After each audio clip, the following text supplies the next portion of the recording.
जय श्री कृष्णा फ्रेंड। आइए आज हम लोग समझते हैं मेडिवियल हिस्ट्री को। एक पेज में आपका मेडिवियल हिस्ट्री ख़त्म। ठीक है, ये हमारा मेडिवियल हिस्ट्री स्टार्ट होता है ट्रिपिटाइल स्ट्रगल, गुर्जर प्रतिहार, पाल और राष्ट्रकूट, इस तीनों की लड़ाई होती है कन्नौज के लिए। ये जो कन्नौज है, इसी कन्नौज के लिए तीनों का लड़ाई होता है। और इस कन्नौज में हमारे नागभट्ट सेकंड, जो गुर्जर प्रतिहार के राजा होते हैं, नागभट्ट सेकंड, उनकी जीत होती है। और ये लड़ाई लगभग 800 से 1000 एडी के बीच में होता है। इसके पहले हमारा मोहम्मद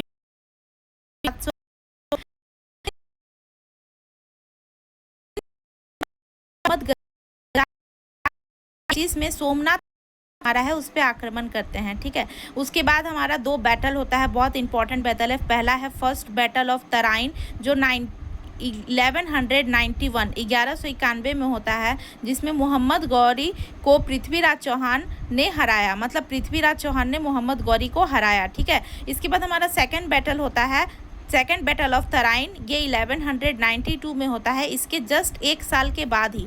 ठीक है, और इसमें क्या होता है कि मोहम्मद गौरी ने पृथ्वीराज को हराया। ठीक है, और इसमें पृथ्वीराज की मृत्यु हो जाती है। उसके बाद मोहम्मद गौरी जो होता है, अपने गुलाम कुतुबुद्दीन ऐबक को दिल्ली का राजा बना के वो वापस लौट जाता है। और इसी से हमारा यहाँ पे गुलाम वंश की स्थापना होती है, क्योंकि वो मोहम्मद गौरी कुतुबुद्दीन का गुलाम होता है, तभी यहाँ दिल्ली पे एक के बाद एक अलग अलग राजाओं ने शासन किया।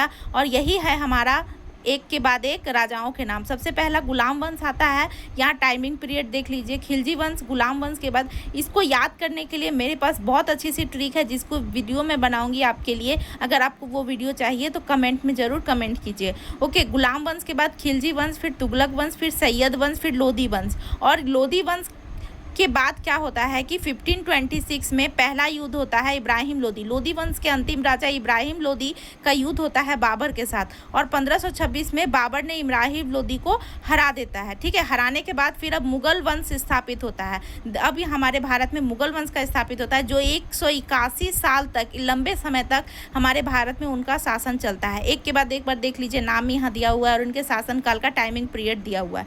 लास्ट में हमारा औरंगजेब जो है, बाबर के बाद हुमायूं, अकबर, जहांगीर, औरंगजेब की 1707 में मृत्यु हो जाती है। और 1707 में मृत्यु के बाद उसके बाद हमारा भारत में ब्रिटिश ईस्ट इंडिया कंपनी के स्थापित होता है। यहीं से हमारा स्टार्ट होता है फिर से मॉडर्न हिस्ट्री। ठीक है, तो ये हमारा एक पेज में स्क्रीनशॉट ले लीजिए, एक पेज में हिस्ट्री कंप्लीट हो गया। कैसा लगा आपको ये बताएं कमेंट में, और मॉडर्न हिस्ट्री के रोड मैप को समझने के लिए कमेंट करें।